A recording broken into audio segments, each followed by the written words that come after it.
अभी आप लोगों ने समझ लिया है कि fast moving, slow moving, non moving product में समझ में आया। अब आपने को समझना है ऑर्डर मिनिमम ऑर्डर लेवल।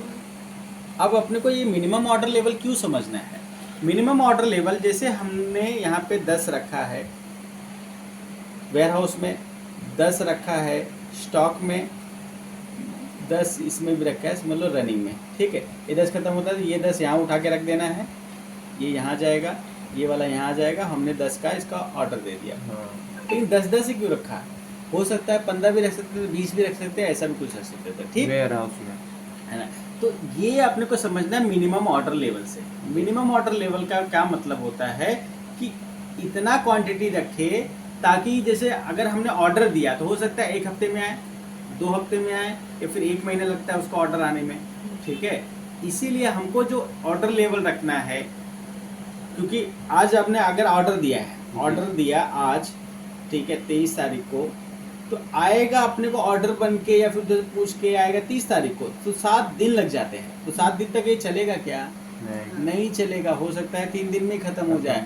तो 3 दिन में खत्म हो रहा है, तो इसके लिए अपने को कम से कम अगर यहाँ पे ऑर्डर देना है तो मान लिया इसका 100 रखना पड़ेगा, या फिर इसका इसका भी 100, या फिर जो भी चीज़ है। अगर 10-10 हम लोग निकाल रहे हैं तो यहाँ पे हम लोग को ये 10 निकाल के, अब ये समझो ये रनिंग में 10 रखा है, 100 स्टॉक में रखा है, 100 वेयर हाउस में रखा है, ठीक।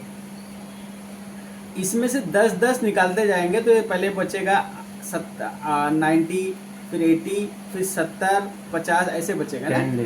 तो वो मान लिया 10 दिन का है, 10 दिन चलेगा ये, और अपने को 7 दिन लग रहा है, तो कम से कम अपने पास 10 का मतलब बोलते हैं ना कि 10 दिन लगेगा, तो हर दिन का कितना है, तो एटलीस्ट यहाँ पे जब 60 या 70 आ जाएगा, 70, तब हमको ऑर्डर कर देना पड़ेगा, राइट।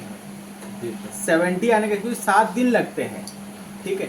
तो ये जो है 70 मतलब 10 निकाला, 10 निकाला, 10 निकाला, जैसे 70 पे आया, 70 पे आने के बाद क्या करना पड़ेगा हमको, क्योंकि 7 दिन लगते हैं, हर दिन हमको 10-10 लग रहे हैं, तो 7 दिन एटलीस्ट लगते ही है उसको। तो 70 या 80 अपने को रखना पड़ेगा। 70 या 80 पे आया तो हमको क्या करना पड़ेगा, ऑर्डर करना पड़ेगा। इसको बोलते हैं मिनिमम ऑर्डर लेवल, ठीक है। जैसे हमने 5 दवाइयाँ रखी मेडिकल स्टोर पे, ठीक है, एक आज निकले, कल निकल गए, परसों निकले, ऑर्डर आने में 3 दिन लगता है, तो हम लोग क्या करेंगे, 3 एटलीस्ट रखेंगे हर दिन। रोज का अगर एक निकल रहा है तो 3 रखेंगे।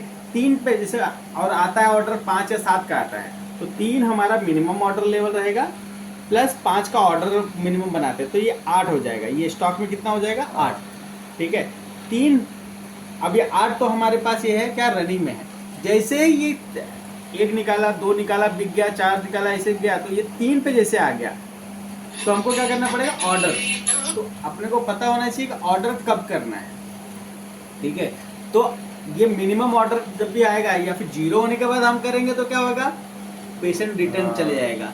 इसलिए हमको क्या करना पड़ेगा, 0 के बदले हम लोग को इतना मिनिमम ऑर्डर रखा, इतना तो भी क्वांटिटी रखना पड़ेगा कि वो 3 दिन चल जाए। इसलिए 3 इज मिनिमम ऑर्डर लेवल। उतने लेवल पे आया तो ये क्या हो गया, मिनिमम ऑर्डर लेवल। समझ में आ रहा है आप लोग को कि हमको इतना तो भी स्टॉक रखना पड़ेगा ताकि ऑर्डर करने के बाद उतना दिन संभाल सके। 3 दिन आने में लगता है और हर दिन रोज का 1-1 निकलता है, तो 3 दिन तो लगेगा ना। इसलिए तो 3 वहां पे रखना है स्टॉक, ताकि वो चीज शॉर्ट नहीं हो, ठीक है। तो ये हो गया minimum order level. Thank you.